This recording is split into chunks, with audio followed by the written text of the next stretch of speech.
So good day, everybody. I'm Vanessa Famicola. My pronouns are she and her. And today I'll be talking about holistic engineering, or the practice of factoring in non-technical forces within your technical decision-making, considering your problem system as one social-technical organic system. Now, as well as you can see in this picture, so this is a canyon in Iceland, that natural forces have impacted the layers of the earth in the same way you are able to see within your code base and within your architecture how forces, often forces that don't come from technology, have influenced and impacted your architecture. So this is a brief overview, so you know whether you want to stick around or not. So I'll give you just a brief introduction about me. I'll talk about some of the issues I've witnessed in the wild, so actually in the projects. I will talk a little bit about holistic engineering in general as a concept, a few recommendations of things I do to try and embrace that concept, and wrap up.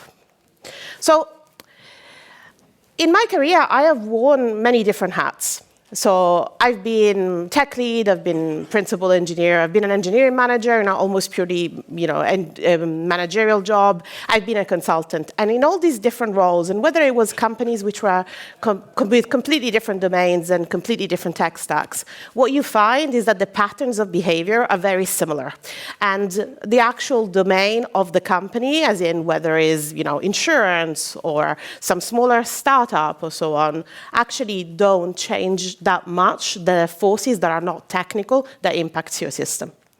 Now, I call phenomenons, and this is clearly a Googled statement, I call phenomenons all those events in your system that everybody can recognize exist, but that potentially there's an open conversations of where they come from. And I call natural forces all the forces that will somehow impact your path, like lava is doing here, and you will have to find ways to mitigate it or just suffer the consequences.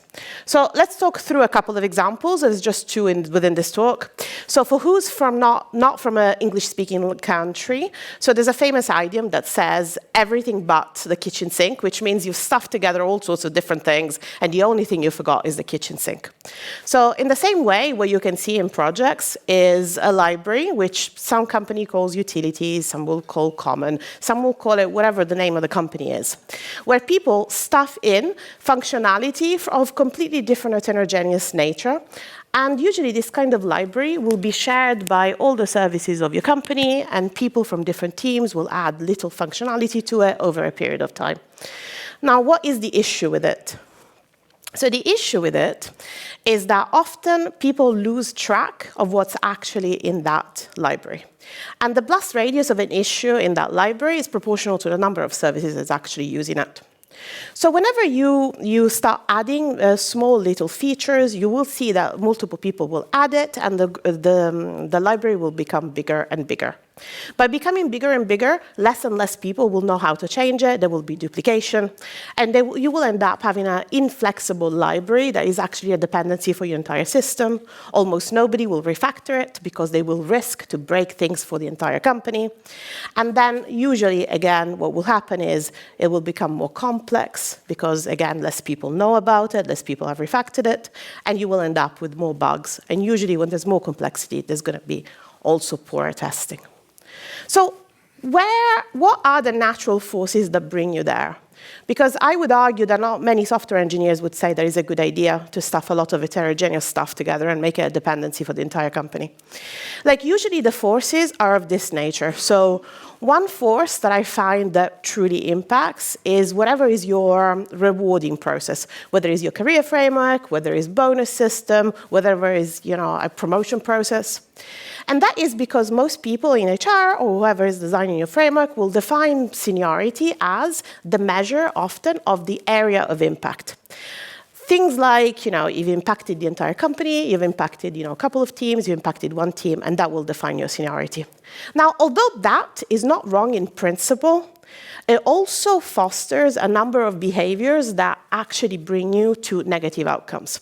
So what people will do very often is to prove that actually they have had that kind of impact. They will create systems, see the utilities library, that demonstrate with examples that you have by adding functionality that multiple people would use. Another example is when you have completely arbitrary deadlines, or like and some unreasonable deadline that shows, a detachment between whoever is in management, in the management process, and the velocity of the team. So what will people do? Even your best developers will find a way to make it happen with the delivery mechanism that already exists, and that is your common library. And that way, you already have a fully integrated process to share your information. Now, none of these two forces are technical forces. This is not best practices. This is potentially HR. It could be project management. But the result is you're actually seeing library and services and all the consequences that depend on that, caused by forces that are not technical. Let's go through one other example.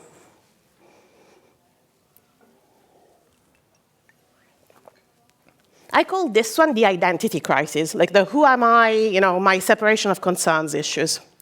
So very often, and these are the kind of phenomena, you might have one or many of these if you encounter this pattern.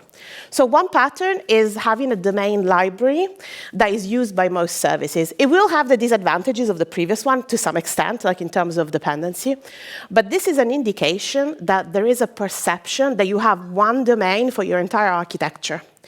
People who are more familiar with, DDD, or people who, have, let's say, a non-trivial domain, will probably have multiple subsets of your domain distributed in your architecture. So you will have multiple subdomains that are interrelated in a way. And when you have one library that has the domain for all the others, it means that you're assuming that there's one domain for your entire architecture. What happens as a consequence is that you have domain classes that are huge, because different representations of the same entity of two different domains are actually stuffed into one class. And what happens is that you have to actually represent those properties. And then you have these objects that are not quite one or the other. Another phenomenon that is associated with all of this is that people will call things with different names, and you will start getting your wires crossed. And last one, and again, these are pattern of behaviors that happen over and over, is that you might have a very small change, but because you have implied by using this library that the domain is the same for all of your architecture, there is a high chance that you'll have to change all the services that are using it. Now, what's the risk with this? The biggest risk is usually bugs. If human beings don't understand each other, like they don't understand what they mean by a certain domain element, they will reproduce those bugs, those uncertainty, those miscommunications in your code. So bugs is the biggest one. Risky and expensive changes, because again, if I have to change something in a domain class that is used somehow throughout, then you will change it in all different places where it wasn't meant to, so it's probably more risky and more expensive. And then in general, as I mentioned before, when there's complexity, there's going to be bugs and there's going to be poor testing, because nobody's testing thoroughly at a code base they don't understand. Again, so what are the forces that bring me to that? So natural forces, and there could be more than these. These are some of the ones that I've witnessed over and over. So if your product, org, department, product people don't have that understanding that there is a differentiation in domain representation, they won't be able to fully understand it themselves, communicate using those language, and especially communicate it back to engineering. So clarity in that organization is fundamental to be able to relay anything else. Another one is the lack of a presence of a business analyst. If you have never encountered like a business analyst in your team, because not many companies do that, a business analyst is a person that full-time will be the bridge between your user requirements, client, whether it's your product manager, whoever is in that role, and your team. And the purpose, their main activity is to actually design all the use cases and understand all the overlaps and all the details of your requirements so that you don't have bugs afterwards of things that have been forgotten or misunderstandings. Now, whoever is doing staffing or engineering leadership or whoever is in charge of that budget, when they make the decision of not having that job role, what happens is that somebody in the team will still have to do the work, but they won't be responsible for that work. So that means that good, willing people who have a different job description will do the best they can, and it will be a secondary, tertiary, activity, and they will never do as good a job as somebody who's responsible for it, with all the best intent of what they're doing. And then again, that's another sign of how you get misunderstandings.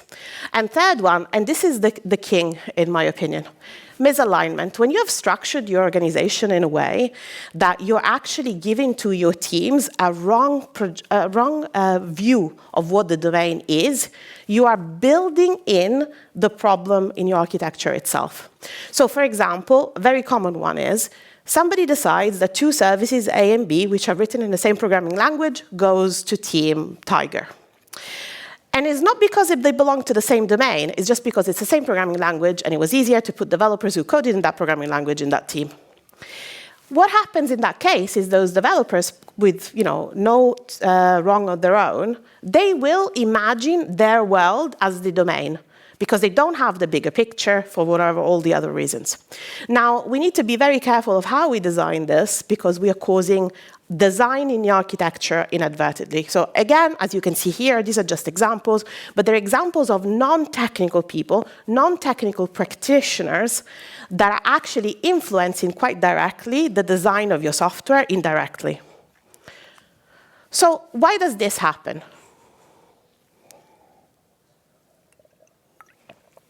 This happened because we don't speak up.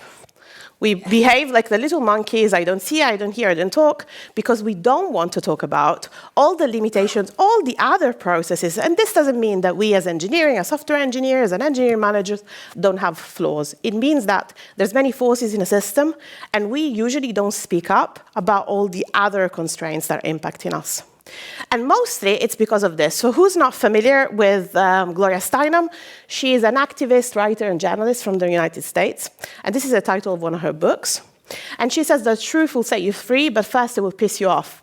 And that is because we don't want to admit the pettiness of some of the issues in our organization and how much that pettiness, even just small human behaviors or problems in the system are impacting quite directly our code.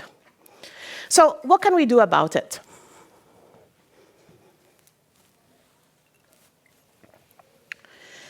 So we can start to think of our problems in a holistic way.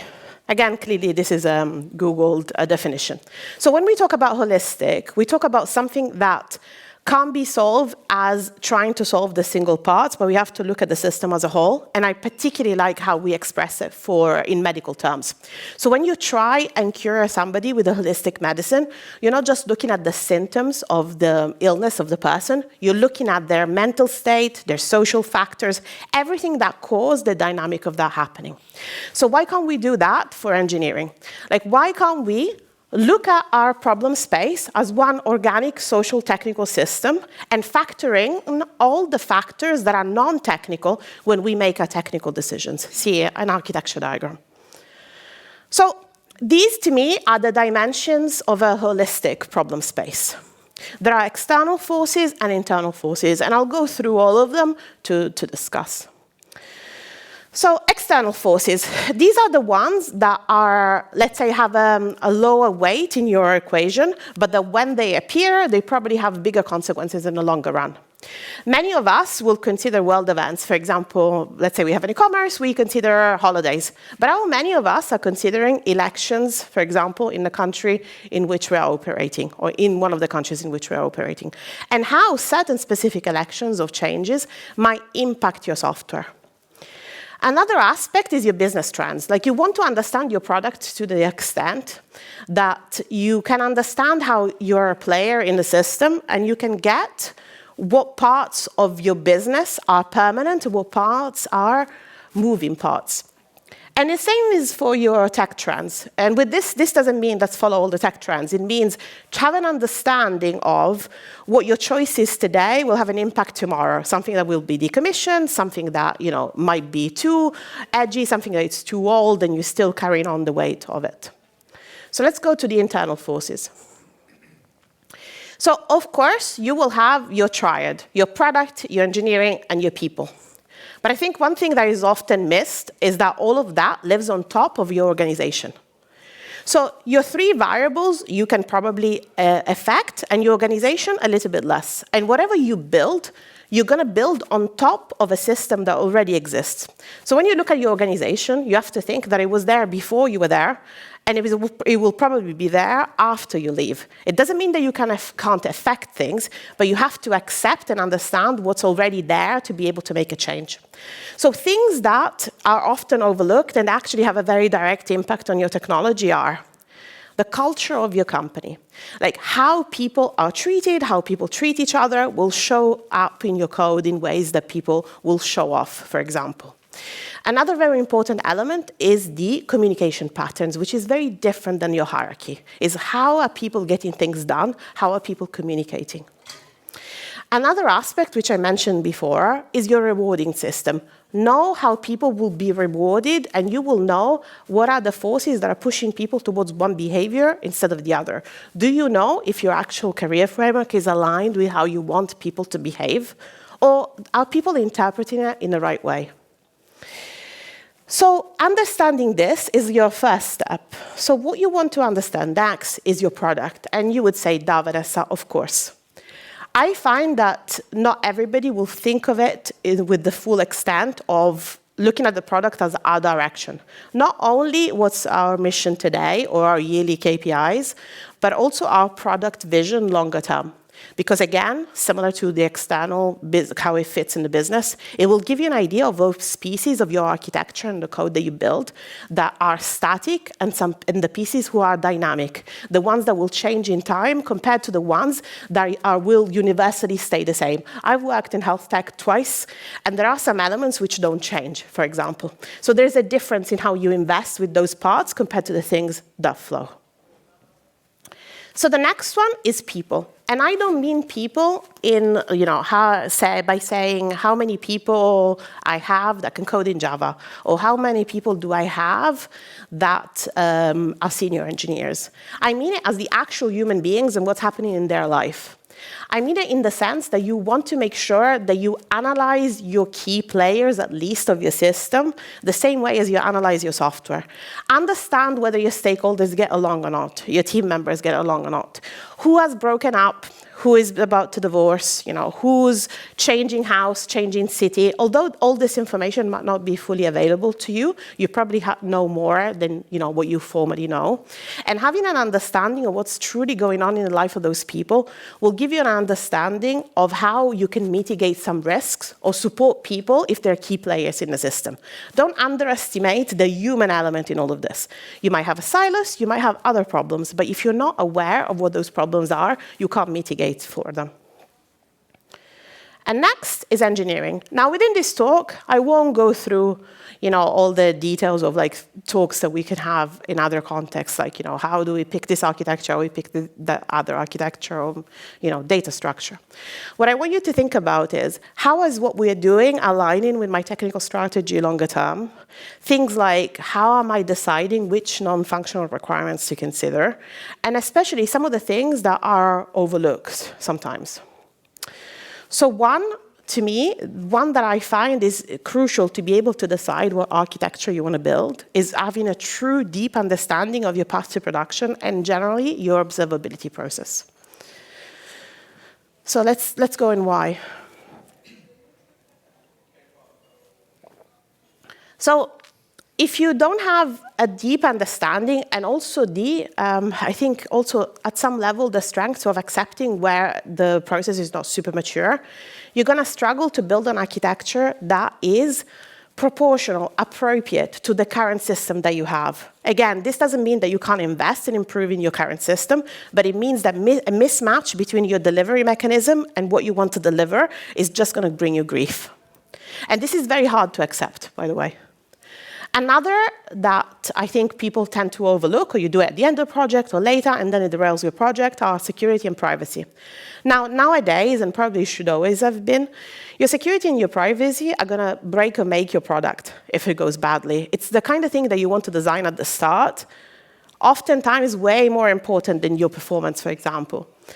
And these are the kind of things that might stop your project, so think about them at the start. Another one is alignment with communities. And by that, I don't mean that whatever you design has to be aligned with the communities.